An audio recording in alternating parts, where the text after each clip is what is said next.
Hello friends, I'm Vijayata and today's topic is entry into international market.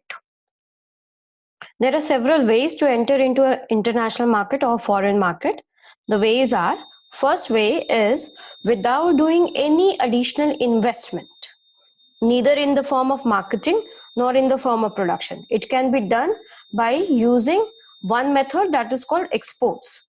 Exports can be direct exports or it can be indirect exports.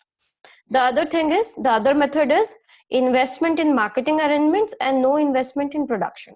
When the company decides to go overseas but do not have the funds to go for production facility in the international market, they are only interested in marketing arrangement. The firm can choose these four methods. First is licensing, other is franchising, third is contract manufacturing, and fourth is assembly. And when the firm decides to have both marketing as well as production facilities overseas, it can go for three types of uh, methods where they can plan a joint venture, they can have a strategic alliance, or they can have merger and acquisition to move international with their product or with their services. There are the several ways जिसके through कोई भी company international जा सकती है, अपने product को internationally overseas market में cross border trade कर सकती है। तो हम लोग एक एक मेथड को एक एक अच्छे से देखते हैं। पहला मेथड था एक्सपोर्टिंग। एक्सपोर्टिंग में क्या होता है, कंपनी ना ही मार्केटिंग में कोई एक्सपेंस करती है ना ही प्रोडक्शन में एक्सपेंस करती है ओवरसीज मार्केट में। ओवरसीज मार्केट में जब हमें मार्केटिंग और प्रोडक्शन दोनों पे खर्च नहीं करना होता तो उसमें we can go for exporting. Exporting क्या होता है, एक्सपोर्टिंग इनडायरेक्ट भी कर सकते हैं, डायरेक्ट एक्सपोर्टिंग भी कर सकते हैं। दो तरह का एक्सपोर्टिंग मेथड होता है। एक्सपोर्टिंग कब करते हैं, जब कॉस्ट ऑफ प्रोडक्शन और इंफ्रास्ट्रक्चरल प्रॉब्लम एग्जिस्ट करते हैं, जो ये दोनों प्रॉब्लम्स है वो हायर होंगे और वॉल्यूम ऑफ फॉरेन मार्केट लो होगा। मतलब कि अगर हमारा जो फॉरेन मार्केट है उसमें डिमांड बहुत कम है, उतनी ज्यादा नहीं है जितनी कि हमारे डोमेस्टिक मार्केट में है, लेकिन उसका कॉस्ट ऑफ प्रोडक्शन या इंफ्रास्ट्रक्चर उसके लिए जो आपको बनाना है, उसको मार्केट करने के लिए, उसको प्रोड्यूस करने के लिए वो कॉस्ट बहुत हाई है। उस केस में हम एक्सपोर्ट ही प्रेफर करते हैं, जिसमें हमें कुछ नहीं करना, हमारा जो प्रोडक्ट है बस उसको एक्सपोर्ट करते हैं। तो एक्सपोर्ट हम डायरेक्टली भी कर सकते हैं और इनडायरेक्टली भी कर सकते हैं। इनडायरेक्ट क्या होता है, when the firm delegates the task of selling goods abroad to an outside agency। जब हम अपना सामान बेचने के लिए, अपने सामान को ओवरसीज मार्केट में सेल करने के लिए, सेलिंग एक्टिविटी के लिए किसी एजेंसी को हायर करते हैं, कोई आउटसाइड एजेंसी को हायर करते हैं जो हमारा पूरा सेल्स का एक्टिविटी देखती है ओवरसीज मार्केट में, तो उसको हम इनडायरेक्ट एक्सपोर्टिंग कहते हैं। जैसे कि आपको पहले ही बता चुके हैं, इंटरनेशनल डिस्ट्रीब्यूशन में मर्चेंट एक्सपोर्टर्स होते हैं, एक्सपोर्ट हाउसेस होते हैं, एमसीज होती हैं जो ये सारा काम देखती हैं।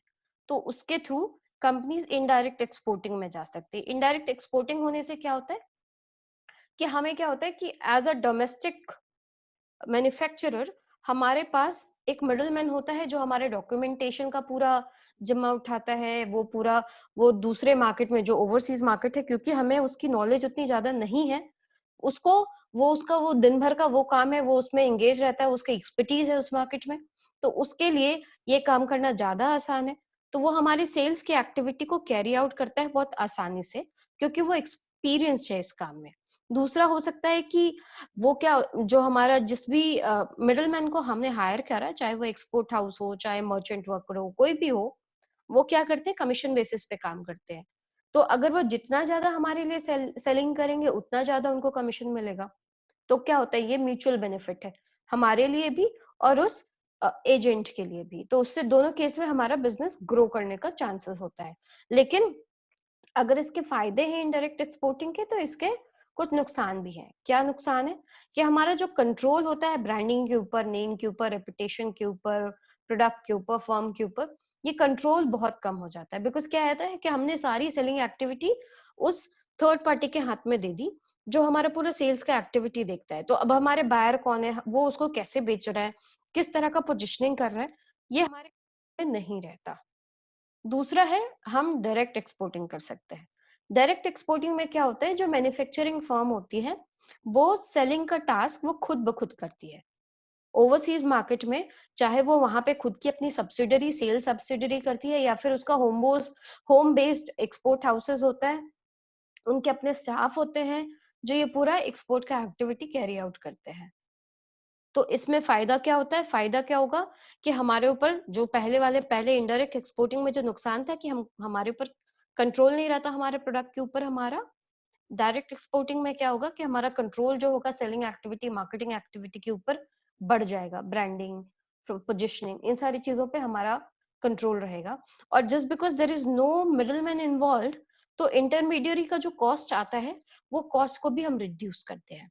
लेकिन ये डायरेक्ट एक्सपोर्टिंग के नुकसान क्या है या उसमें फेयर्स क्या क्या हो सकते हैं कि हमारे पास उतनी डिग्री ऑफ एक्सपर्टीज या एक्सपीरियंस होना चाहिए फॉरेन ट्रेड का, प्लस हमारा जो वॉल्यूम होना चाहिए वो इतना ज्यादा हो कि हम उसके लिए एक बकायदा एक सेल्स यूनिट स्टैब्लिश करें, एक सब्सिडरी स्टैब्लिश करें जो पूरा डायरेक्ट एक्सपोर्टिंग का काम हमारे लिए देखे।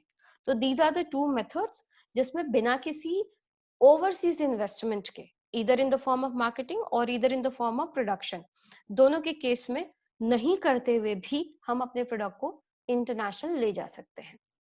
दूसरा आता है जब हम मार्केटिंग एक्टिविटी के ऊपर खर्च करते हैं। मार्केटिंग एक्टिविटी में हमारा इन्वेस्टमेंट जाता है, तो उसमें हमने पहले ही बताया था कि आपको 4 तरह के मेथड होते हैं। पहला मेथड होता है लाइसेंसिंग के थ्रू कंपनीज जा सकती है। लाइसेंसिंग में क्या होता है कि जो लोकल फर्म होती है वो किसी फॉरेन फर्म से रिटन परमिशन लेती है, एक कॉन्ट्रैक्ट बनाती है। और कॉन्ट्रैक्ट में क्या होता है कि कंपनी के चाहे पेटेंट हो, ट्रेडमार्क हो, कॉपीराइट हो, टेक्नोलॉजी हो, नो हाउ हो और उसकी मार्केटिंग स्किल, ये सारा कुछ को वो बोरो करती है on the basis of the contract, और उसके लिए वो उसको फी या रॉयल्टी पे करती है। लाइसेंसिंग में देयर आर टू टर्म्स जो आपको ध्यान में रखना है। ऐसी फर्म जो लाइसेंस ले रही है, जो काम करने का, लोकल फर्म जो काम करने का लाइसेंस ले रही है उसको लाइसेंसी कहते हैं, और जो कंपनी ये लाइसेंस दे रही है उसको लाइसेंसर कहते हैं। लाइसेंसर और लाइसेंसी के बीच में एक अग्रीमेंट फॉर्म होता है, एक कॉन्ट्रैक्ट, एक लीगल कॉन्ट्रैक्ट फॉर्म करते हैं। लाइसेंसिंग कब करता है कोई मैन्युफैक्चरर, कब चूज करेगा? जब उसके पास कैपिटल स्कार्स हो, प्रोडक्शन के लिए फैसिलिटी नहीं लगा सकता वहां फॉरेन कंट्री में, या फिर फॉरेन कंट्री में इंपोर्ट या डायरेक्ट एंट्री रेस्ट्रिक्शंस हो, या फिर जो भी कंट्री है वो सेंसिटिव हो फॉरेन ओनरशिप के। वहां पे जैसे इंडिया में होता है ना बार बार स्वदेशी अपनाओ, तो वो स्वदेशी का नारा बहुत सारे कंट्रीज में चल सकता है, सभी जगह होता है कि फॉरेन ओनरशिप को वो अलाउ नहीं करते या सेंसिटिव होते हैं उसको लेकर के। तो वहां लाइसेंसिंग एक तरीका है जिससे कि आप लोकल फर्म आपको रिप्रेजेंट करता है आपके बिजनेस को, और आपके बिजनेस को वहां से वो आगे बढ़ाता है। तो just because it is an agreement, तो अग्रीमेंट में क्या क्या चीजें होनी चाहिए इस कॉन्ट्रैक्ट में? पहला तो होना चाहिए कि प्रोडक्ट और टेरिटोरियल कवरेज होना चाहिए, मतलब प्रोडक्ट कैसा, किस किस फॉर्म में, उसका शेप, फॉर्म, ये सारी चीजें डिस्क्राइब होना चाहिए, और टेरिटोरियल कवरेज। लेंथ कितना रहेगा कॉन्ट्रैक्ट का, quality of the quality control क्या क्या मेजर रहेंगे, ग्रांड बैक या फिर क्रॉस लाइसेंसिंग का क्या प्रोविजन होगा, रॉयल्टी का क्या रेट होगा, बिकॉज क्या है लाइसेंसिंग हमेशा रॉयल्टी के हिसाब से होती है, रॉयल्टी उसमें दी जाती है, तो रॉयल्टी का रेट, उसका स्ट्रक्चर ये फिक्स होना चाहिए। प्लस चॉइस ऑफ करेंसी, किस करेंसी में ये लेन देन होगा, और चॉइस ऑफ लॉ, ये सारी चीजें लाइसेंसिंग एग्रीमेंट में लिखी होनी चाहिए। लाइसेंसिंग से क्या फायदा होता है? लाइसेंसिंग क्या होगा कि ये बहुत फ्लेक्सिबल होता है, बहुत आराम से आप किसी फॉरेन कंट्री में एंट्री कर सकते हैं, इमीडिएटली एंटर कर सकते हैं बिना किसी इन्वेस्टमेंट के। बस आपको एक अपना उस तरह का फर्म ढूंढना है जो आपके बिजनेस को कैरी फॉरवर्ड कर सके। प्लस इसमें बिजनेस का टेक ओवर का भी रिस्क बहुत कम होता है, बिकॉज क्या होता है कि जो लोकल पर्सन है वो आपके बिजनेस का ध्यान रख रहा होता है वहां पे। तो फॉरेन कंट्री बहुत सारी इंटरवेंशंस को कंट्रोल करते हैं उस केस में, अगर आप लाइसेंसिंग के थ्रू अपने बिजनेस को आगे बढ़ाते हैं तो। लेकिन नुकसान आपका क्या हो सकता है? अगर आपने जिसको लाइसेंस दिया अपने बिजनेस के लिए, अगर वो नॉन परफॉर्मर है, आपने आपकी कंपनी बहुत अच्छा परफॉर्म कर रही थी, फॉरेन कंट्री में आपने किसी लाइसेंस सी को पकड़ा और उससे अपना बिजनेस दिया, उसके साथ कॉन्ट्रैक्ट किया, शुरू में तो चीजें बहुत अच्छी लगी, लेकिन उसके बाद अगर वो फर्म नॉन परफॉर्मर हो जाती है तो वो क्या होगा, फिर आपके बिजनेस को इफेक्ट करेगा, आपके बिजनेस को, आपके इमेज को बहुत बहुत बुरा इफेक्ट कर सकता है। अगर मान लीजिए वो जो लाइसेंसी है वो आपके नाम पे, लेकिन वो सब स्टैंडर्ड क्वालिटी बेच रहा हो, तो उससे अल्टीमेटली आपका उसमें कोई रोल भी नहीं है, लेकिन फिर भी एज अ फर्म आपका इमेज खराब हो सकता है, आपके बिजनेस को इफेक्ट हो सकता है। तो लाइसेंसिंग में आप जिस फर्म के साथ ये अग्रीमेंट कर रहे हैं उसके बारे में पूरा रिसर्च करना इज वेरी इंपॉर्टेंट। उसके बाद लाइसेंसिंग का ही एक दूसरा फॉर्मेट होता है franchising. Franchising is same like licensing, बस इसमें बिजनेस क्या होता है, you do business in a prescribed manner. वहां पे सिर्फ रॉयल्टी का केस है, यहाँ पे एक प्रेस्क्राइब मैनर भी मिलेगा कि आपको क्या क्या काम करने हैं, कितना काम करना है, कितना काम नहीं करना है। और टोटल मार्केटिंग प्रोग्राम जो होता है वो फ्रेंचाइजी को फ्रेंचाइजर ही अवेलेबल कराता है। How your business will look, how your value proposition will be there, how your product will look, how you will deliver the business, everything has to be decided by the franchisor। और franchisor ये पूरा business franchise को एक prescribe format में करने के लिए allow करता है। फ्रेंचाइजिंग एक स्पेशल फॉर्म ऑफ लाइसेंसिंग ही है। दूसरा तरीका हो सकता है फ्रेंचाइजिंग का, जब उसमें से कुछ इंग्रेडिएंट, कोई ऐसा कंपोनेंट है जो कि फिनिश प्रोडक्ट में उसके बिना वो काम नहीं हो सकता, फिनिश प्रोडक्ट नहीं बनेगा, वो भी प्रोवाइड करना, that two is a form of franchising. जैसे कि अगर आप कोको कोला, पेप्सी वगैरह का केस जानते हो, तो जो पल्प उसमें इस्तेमाल होता है, सिर्फ पल्प दिया जाता है। पल्प जो होता है एक इंग्रेडिएंट है, वो यूज करते हैं, उससे फिर एरेटेड वाटर को मिक्स करके हम कोक या पेप्सी या फिर माजा और इस तरह के कोल्ड ड्रिंक्स को बनाया जाता है। कोक, पेप्सी उस तरह के फॉर्मेट में काम करती है। तो वो भी एक बेवरेजेस सेक्टर बहुत ज्यादा इस फ्रेंचाइजिंग टेक्निक को यूज करता है, जिसमें एक जो इंग्रेडिएंट है, मोस्ट इंपॉर्टेंट इंग्रेडिएंट उसका, वो फॉरेन कंट्री से आता है या फिर जो मेन सप्लायर है उसके थ्रू आता है, कोक के थ्रू आता है। और फिर इंडिया में जिनके पास उनकी फ्रेंचाइजी है, वो उसको फिर और अदर इंग्रेडिएंट के साथ मिक्स करके फिर मार्केट में लेकर के आते हैं। तो फ्रेंचाइजी दो तरीके से हो सकता है। फ्रेंचाइजी के बहुत सारे फॉर्म भी होते हैं। पहला फॉर्म होता है जब फ्रेंचाइजिंग मैन्युफैक्चरर रिटेलर सिस्टम में काम करती है। मतलब मैन्युफैक्चरर और रिटेलर, आपने पूरी रिटेल करने की फ्रेंचाइजी किसी को दी। जैसे कि आप देख सकते हैं ऑटोमोबाइल में मारुति सुजुकी गुड़गांव में बनता है, लेकिन उसके फ्रेंचाइजी बहुत जगह जगह पे होते हैं। वहां पे आप देख सकते हैं ऑटोमोबाइल डीलरशिप में होता है फ्रेंचाइजिंग का फॉर्मेट। या फिर आपने बहुत सारे फॉरेन, जैसे ऑडी हो गई या फिर बहुत सारी कार कंपनीज जो ऑटोमोबाइल की कंपनी है, वो किसी भी फॉरेन कंट्री में आने के टाइम में फ्रेंचाइजी मॉडल का इस्तेमाल करती है। उसके बाद होता है मैन्युफैक्चरर होलसेलर सिस्टम। जैसे कि आपको मैंने एग्जांपल दिया, बॉटलर्स जो हैं, जैसे वरुण बेवरेज का आप नाम लिए, हिंदुस्तान बेवरेज है, ये वरुण बेवरेज काम करती है पेप्सी के लिए, हिंदुस्तान बॉटलर्स या हिंदुस्तान बेवरेज काम करते हैं कोको कोला के लिए।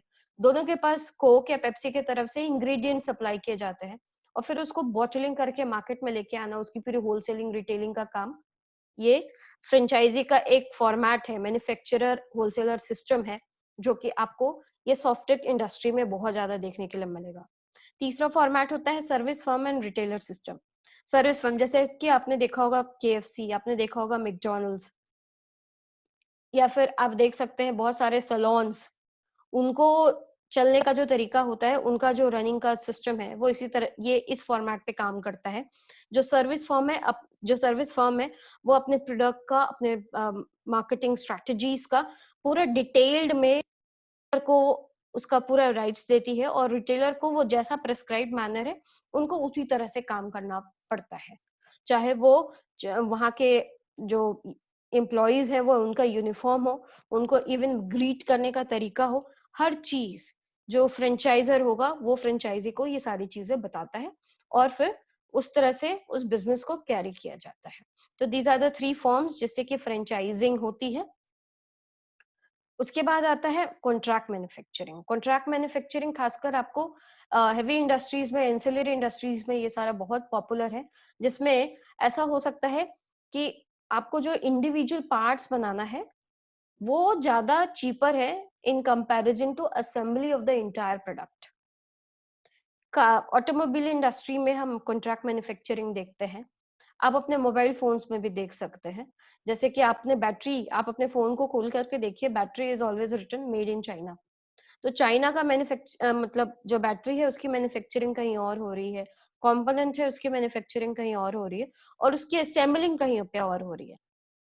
तो इस तरह का जो सेटअप होता है उसको हम कॉन्ट्रैक्ट मैन्युफैक्चरिंग कहते हैं। Contract manufacturing, a company arranges to have its product manufactured और assembled by an independent local company on a contractual basis as per the specification, while it retains the responsibility of marketing of the product. जैसे Hyundai, उसके पूरी car की assembly यहाँ पे होती है, लेकिन पार्ट्स साउथ कोरिया और अलग अलग कंट्री से बन करके आते हैं और असेंबली यहाँ पे होती है। तो वैसे केसेस में कॉन्ट्रैक्ट मैन्युफैक्चरिंग हम काम कर सकते हैं, लेकिन पूरे as a Hyundai as a brand उसकी मार्केटिंग की रिस्पॉन्सिबिलिटी कंप्लीटली हुंडई के पास है। तो जब मार्केटिंग की पूरी रिस्पॉन्सिबिलिटी कंपनी खुद ओन करती है, प्लस लेकिन उसका जो सारा मार्केटिंग के पीछे जितना भी एक्सपेंसेस आता है वो कंपनी ओन करती है, लेकिन उसके जो पार्ट्स हैं, उसके जो कंपोनेंट्स हैं, वो अलग अलग जगह पे बन करके आए और एक जगह कहीं असेंबल होते हैं, या फिर असेंबली का सिस्टम अलग होता है। तो वैसे केस में कॉन्ट्रैक्ट मैन्युफैक्चरिंग यूज करते हैं। कॉन्ट्रैक्ट मैन्युफैक्चरिंग को हम आउटसोर्सिंग भी कहते हैं। कॉन्ट्रैक्ट मैन्युफैक्चरिंग करने से क्या होता है कि आपको जो प्रोडक्शन कॉस्ट होता है वो बहुत रिड्यूस हो जाता है। लोअर कॉस्ट ऑफ प्रोडक्शन, हम ऐसी जगह पे जाकर के अपने प्रोडक्ट को मैन्युफैक्चर या असेंबली करा सकते हैं जहाँ पे हमारा इकोनॉमीज ऑफ स्केल बहुत आराम से मिल जाए, जहाँ लेबर कॉस्ट बहुत कम हो, जहाँ पे और अदर ओवरहेड एक्सपेंसेस हमारे कम हो। तो हम कॉस्ट ऑफ प्रोडक्शन को बहुत हद तक मिनिमाइज कर सकते हैं अगर हम कॉन्ट्रैक्ट मैन्युफैक्चरिंग में जाते हैं। And it is very popular concept. बहुत सारे फर्म्स हो, चाहे वो हेवल्स हो, चाहे जितने भी एलईडी बल्ब बनाने वाली कंपनी हैं, वो सारे कॉन्ट्रैक्ट मैन्युफैक्चरिंग यूज करती है। जितने भी कार्स बनाने वाले फर्म्स हैं वो सारे कॉन्ट्रैक्ट मैन्युफैक्चरिंग यूज करती हैं। आप कह सकते हैं कि contract manufacturing is the new way of doing business nowadays. लेकिन उसका डिसएडवांटेज क्या है कि आप जिसके पास अपना प्रोडक्ट बनवा रहे हैं, जिससे वो कंपोनेंट बनवा रहे हैं, वो धीरे धीरे वो ड्यू कोर्स ऑफ टाइम क्या होता है कि वो खुद भी एक्सपीरियंस हो जाता है मार्केटिंग में, प्रोडक्शन में, और वो आपका कुछ दिन में हो सकता है कि आपके लिए वो कॉम्पिटिटर बन के खड़ा हो जाए। एक पोटेंशियल कॉम्पिटिटर आप अपने लिए तैयार कर रहे होते हैं जब भी आप कॉन्ट्रैक्ट मैन्युफैक्चरिंग कर रहे होते हैं। तो ये एक बहुत बड़ा डिसएडवांटेज है जो आपको कॉन्ट्रैक्ट मैन्युफैक्चरिंग में देखना मिलेगा। प्लस दूसरा ये भी है कि अगर आपने कंट्रोल प्रॉपरली ठीक से नहीं रखा मैन्युफैक्चरिंग में या इसमें, तो आपका जो क्या होगा, आपकी जो प्रोडक्ट की क्वालिटी है वो भी डिटोरिएट हो सकती है। प्लस आपका जो मैन्युफैक्चरिंग और वहां पे जो प्रॉफिट है, प्रॉफिट आपको लोकल कंपनी के साथ शेयर करना पड़ता है, तो वहां आपको लॉस ऑफ प्रॉफिट भी होता है कॉन्ट्रैक्ट मैन्युफैक्चरिंग में। उसके बाद नेक्स्ट इज असेंबली। असेंबली में कंपोनेंट को domestically, under assembly strategy most of the components or ingredients are produced domestically and finished product is assembled in a foreign country. It is near about same like contract manufacturing, लेकिन यहाँ पे major focus is on assembly. ये तब हो सकता है जब assembly ज्यादा लेबर इंटेंसिव हो और वहां पे बहुत सारा इन्वेस्टमेंट लगे असेंबली करने में। तो उस केस में असेंबली सिस्टम हम यूज करते हैं कि उसके पार्ट्स बनाते हैं और फिर उसको असेंबली के लिए एक दूसरी कंट्री में जहां पे लोअर कॉस्ट रहे असेंबली का, हम उस जगह जाके असेंबल करवाते हैं। तो यहाँ पे क्या होता है, economies of scale in manufacturing of parts and components आपको मिलेगा, असेंबली ऑफ ऑपरेशन में मिलेगा, लेबर इंटेंसिव और चीप फॉरेन कंट्रीज में, प्लस आपको the company has a cost advantage, plus it generates employment in the local country. तो आपको वहां पे भी टैक्स रिबेट्स एंड ऑल बहुत सारी चीजों का बेनिफिट्स भी मिल सकता है अगर आप असेंबली मेथड में गए। तो दीज आर द मेथड्स जिसमें कंपनी मार्केटिंग एक्टिविटीज को कैरी आउट करके बिना किसी प्रोडक्शन फैसिलिटी को लगाए हुए भी फॉरेन कंट्री में एंटर कर सकती है। और उसके बाद आता है जब आपको प्रोडक्शन भी करना है और आपको मार्केटिंग भी करनी है, दोनों अगर आप करने के लिए रेडी हो तो उस केस में आप जा सकते हैं जॉइंट वेंचर, स्ट्रैटेजिक अलायंस और मर्जर एंड एक्विजिशन। तो सबसे पहले देखते हैं what is joint venture. If the company which wants to enter a foreign market sets up an enterprise in collaboration with a local firm in the host country. जब मुझे किसी country में जाना है तो हमने उस कंट्री की लोकल फर्म के साथ एक कोलैबोरेशन करा, तो उसको हम जॉइंट वेंचर कहते हैं। जॉइंट वेंचर में क्या होता है? The firm shares the ownership and control of joint venture. दोनों कंपनीज के पास ओनरशिप का भी कंट्रोल होता है और कंपनी के डिसीजन मेकिंग में भी कंट्रोल होता है। बहुत बार ऐसा होता है जो मल्टीनेशनल कंपनी रहेगी वो क्या करेगी, वो कैपिटल और टेक्नोलॉजी प्रोवाइड कर सकती है, और जो लोकल फर्म रहती है वो day to day management activities को कैरी आउट करती है। इस तरह के फॉर्मेट को हम जॉइंट वेंचर कहते हैं। जॉइंट वेंचर के बहुत सारे तरीके हो सकते हैं। पहला तरीका हो सकता है द फर्म में by equity in the local company. किसी लोकल कंपनी में इक्विटी बाय करके भी आप जॉइंट वेंचर में पार्टिसिपेट कर सकते हैं। दूसरा होता है द लोकल फर्म में acquire equity in an existing foreign firm. और तीसरा होता है the foreign firm and the local firm में jointly form a new company. जो फॉरेन कंपनी है और जो लोकल कंपनी है दोनों मिल करके एक न्यू कंपनी ही फॉर्म करती है। तो ये तीन तरीके हैं जिससे कि हम जॉइंट वेंचर बना सकते हैं। जॉइंट वेंचर का क्या फायदा होता है? There is advantage of joint venture, potentially greater returns from equity participation as oppose to royalties. जब जस्ट बिकॉज क्या है कि हम सिर्फ कंपनी, अगर हम सिर्फ रॉयल्टीज लेते हैं तो एक डेफिनेट फी मिलता है उस केस में, लेकिन अगर हमारी इक्विटी पार्टिसिपेशन है तो कंपनी के प्रॉफिट लॉस में हमारी बराबरी होती है। तो अगर कंपनी प्रॉफिट में जा रही है तो potentially there will be more returns in comparison to licensing और फ्रेंचाइजी। प्लस हमारे पास greater control over production and marketing, और रिस्क भी डाइवर्सिफाई हो सकता है। बिकॉज क्या है कि हम वो रिस्क क्या अपने एक लोकल पार्टनर्स के साथ उसको शेयर कर रहे हैं, तो उसमें हमारा रिस्क भी डाइवर्सिफाई होता है। नेगेटिव्स क्या क्या हैं जॉइंट वेंचर के? कि हो सकता है कि जो हमारा पार्टनर है वो ब्रीच ऑफ कॉन्ट्रैक्ट करे, ब्रीच ऑफ ट्रस्ट करे। और जॉइंट वेंचर में बहुत इंपॉर्टेंट है कि both the company should have something to give to another. Like दोनों के पास पोटेंशियल्स, दोनों के पास जो एक्सपर्टीज होनी चाहिए वो ऐसी होनी चाहिए कि दोनों का म्यूचुअल बेनिफिट हो। एक ही कंपनी सारा कुछ आपको बेनिफिट प्रोवाइड करे और दूसरा कुछ नहीं करे, उस केस में जॉइंट वेंचर्स एग्जिस्ट नहीं कर सकते।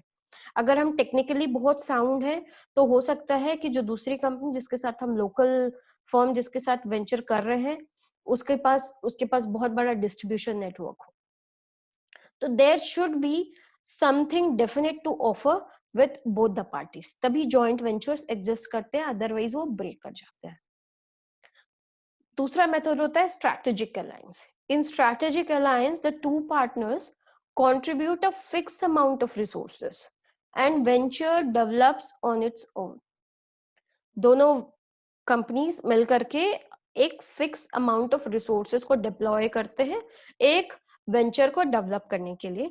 The two firms pool their resources directly in collaboration that goes beyond the limits of जेवी।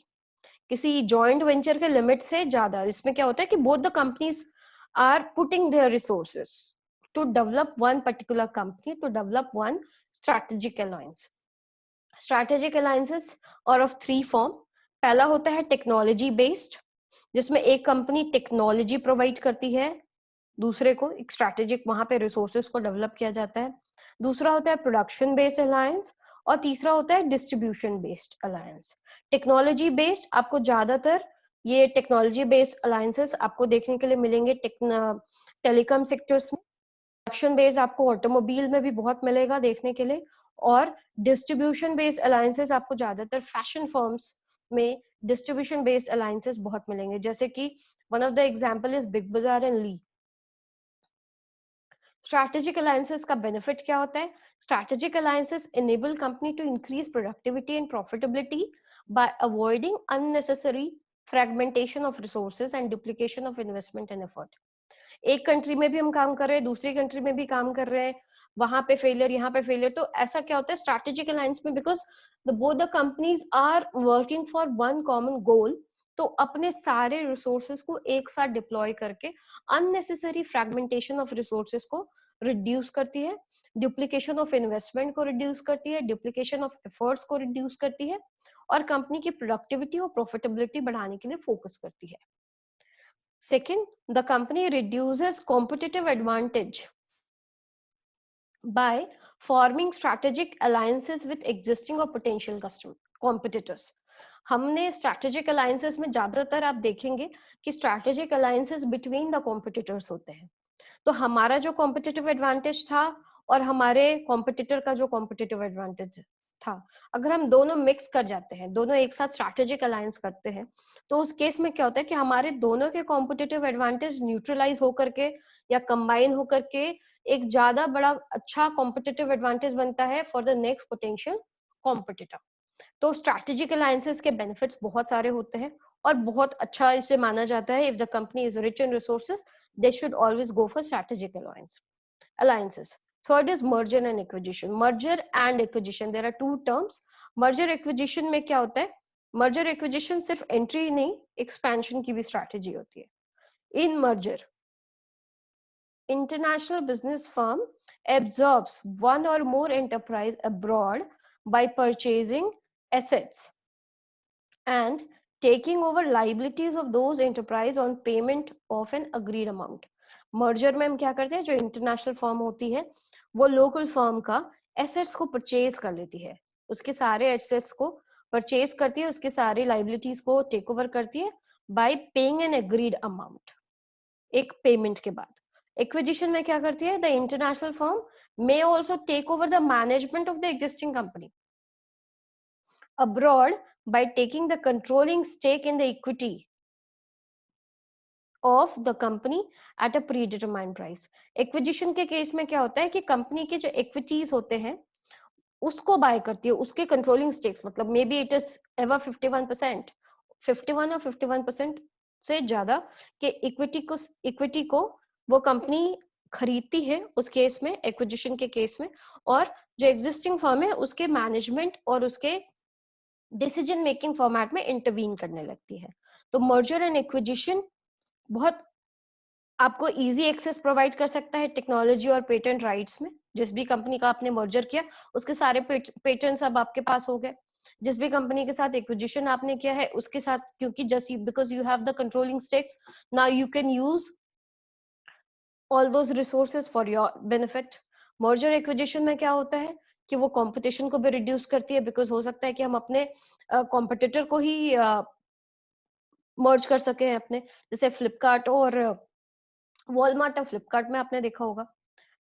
But deficiencies in the evaluation of companies during acquisition may lead to losses of acquiring firm. लेकिन अगर हमने merger properly नहीं किया, हमने ज्यादा payment कर दिया एक सिक इंडस्ट्री को, या फिर हमने के केस में जो पर शेयर वैल्यूएशन था अगर हमने उसको ठीक से नहीं किया, इवैल्यूएशन ऑफ द कंपनी अगर प्रॉपर नहीं है, तो उस केस में merger and acquisition can fail drastically. तो दीज आर द वेज जिसके थ्रू आप फॉरेन फर्म्स में, फॉरेन कंट्रीज में अपने फर्म को ले जा सकते हैं, या फिर you can enter into an international market, overseas market. जब भी आप एंट्री स्ट्रैटेजी यूज कर रहे हो तो वहां पे क्या क्या एनालिसिस का टेक्निक है. Analysis is you need to check the expected sales, मतलब कंपनी का मार्केट शेयर और total potential size of the market in that market. मतलब आप जिस कंट्री में जा रहे हैं वहां पे आपके प्रोडक्ट का कितना पोटेंशियल हो सकता है in the form of sales, आपकी बिक्री वहां पे कितने होने का स्कोप है, ये आपको देखना पड़ेगा. दूसरा है कि कॉस्ट क्या आएगा, आपको मैन्युफैक्चरिंग और एडमिनिस्ट्रेटिव कॉस्ट कितना आएगा. Extent of investment in asset, आपको उस कंट्री में एंटर करने के लिए या फिर वहां से एग्जिट करने के लिए, दोनों केस में कितना तरह का इन्वेस्टमेंट करने की जरूरत पड़ेगी, आपको प्रॉफिटेबिलिटी कितनी होगी, कितना आपने जो एसेट्स वहां पे डिप्लॉय करा है उसके हिसाब से आपको कितना एक्सपेक्टेड सेल्स और कितना कॉस्ट इनकर होगा, उसके अकॉर्डिंगली आपने कितना प्रॉफिट आप वहां से अर्न कर सकते हैं. And the risk factor, what are the risk factor involve, चाहे वो क्रेडिट रिस्क हो या फिर नॉन क्रेडिट रिस्क हो, ये सारी चीजें आपको एंट्री के टाइम, जो भी आप जितने भी आपको 9 मेथड्स बताए, वो 9 मेथड्स में से व्हाट आर द, सबको इन सारे पैरामीटर्स पे चेक करने की जरूरत है. इसके बाद भी बहुत सारे फैक्टर्स होते हैं जो किसी भी कंट्री में एंटर करने के लिए आपके डिसीजन को इफेक्ट कर सकती है। पहला होता है आपका फर्म का फैक्टर, आपका खुद का इंडिविजुअल फर्म का फैक्टर। दूसरा होता है इंडस्ट्री, एज ए इंडस्ट्री उसके भी कुछ इन्फ्लुएंसिंग फैक्टर्स होंगे। तीसरा होता है जिस लोकेशन पे आप जा रहे हैं उस लोकेशन का फैक्टर्स, मतलब the choice of the country. और उसके बाद है venture specific factors. Let's see firm factor में क्या क्या होंगे। आपका जो कंट्री, आप एज अ फर्म, आपका इंटरनेशनल एक्सपीरियंस कितना है, आपकी कोर कॉम्पिटेंसीज क्या क्या है, आपकी नेशनल कल्चर, आपका जो नेशनल कल्चर है वो क्या है, आपका कॉर्पोरेट कल्चर क्या है, आपके फर्म की स्ट्रैटेजी, गोल्स एंड मोटिवेशन, आप क्या करना चाहते हैं एज अ फर्म। ये आपके डिसीजन को ऑब्वियसली इफेक्ट करेगा जब भी आप किसी फॉरेन कंट्री या ओवरसीज मार्केट में जाना चाहते हैं। पहला तो आप जाना चाहते हैं या नहीं चाहते, चाहते हैं तो आपकी कोर कॉम्पिटेंसीज क्या है, आपके कल्चरल बाउंड्रीज क्या है, आपकी स्ट्रैटेजीज क्या होंगी, आपके गोल्स क्या है, आपके मोटिवेशन क्या है। ये सारी चीजें, ये फर्म फैक्टर है जो कभी भी आप ओवरसीज मार्केट में जाएंगे तो दीज फैक्टर्स विल इन्फ्लुएंस। दूसरा होता है इंडस्ट्री फैक्टर। आप जिस इंडस्ट्री में है वो इंडस्ट्री ग्लोबलाइजेशन के किस स्टेज में है, उसकी ग्रोथ रेट क्या है, उसकी टेक्निकल इंटेंसिटी क्या है। ऑब्वियसली कोई भी बहुत हाईली टेक्निकल प्रोडक्ट होगी तो उसके लिए जो एंट्री स्ट्रैटेजी होगी वो बिल्कुल डिफरेंट होगी। उस केस में आप इनडायरेक्ट एक्सपोर्ट्स में नहीं जा सकते। तो technical intensity of the industry. उसके बाद आता है थर्ड लोकेशन फैक्टर। लोकेशन मतलब जिस कंट्री को आप चूज कर रहे हैं वहां पे क्या है, तो वहां पे क्या है, लोकेशन इकोनॉमीज कैसी है, कंट्री का रिस्क क्या है, आप जिस कंट्री में जा रहे हैं वहां पे किस तरह का रिस्क है, वहां पे कल्चरल डिस्टेंस क्या है, मतलब आपके और उनके बीच में जो कल्चरल डिस्टेंसिंग है वो कितनी हद तक की है, knowledge of the local market आपके पास कितना है, potential of the local market क्या होगी इन टर्म्स ऑफ सेल्स। ये सब लोकल फैक्टर्स है। और वेंचर स्पेसिफिक फैक्टर हो गया कि आपके value of the firm, asset risked in foreign location, extent to which know-how involved in the venture is informal, cost of making, enforcing contracts with the local partner, plus size of planned foreign venture, intent to conduct research and development with local partners। मतलब आपके firm की valuation कितनी है, plus आपका know how कितना है, आप जिसके साथ जो भी लोकल पार्टनर आप चूज कर रहे हैं उसके साथ आप वो कॉन्ट्रैक्ट इन्फोर्स करवा पाएंगे या नहीं करवा पाएंगे। अगर आप इन्फोर्स कर पाएंगे तो what will be the term and condition. आपने जो भी वेंचर प्लान करा वो किस स्केल पर होगा, मतलब size of the plan venture आपका क्या है, प्लस आप कितने लेवल तक रिसर्च एंड डेवलपमेंट करना चाहते हैं। These all are venture specific factors जो कि आपको एंट्री डिसीजन में इफेक्ट करेगी आपके डिसीजन को। तो these all are the ways जिसके थ्रू आप फॉरेन मार्केट में एंटर कर सकते हैं। For any query, any question, any suggestion, you can mail me और comment me in the comment box. I'll be happy to answer all your questions. Thank you very much.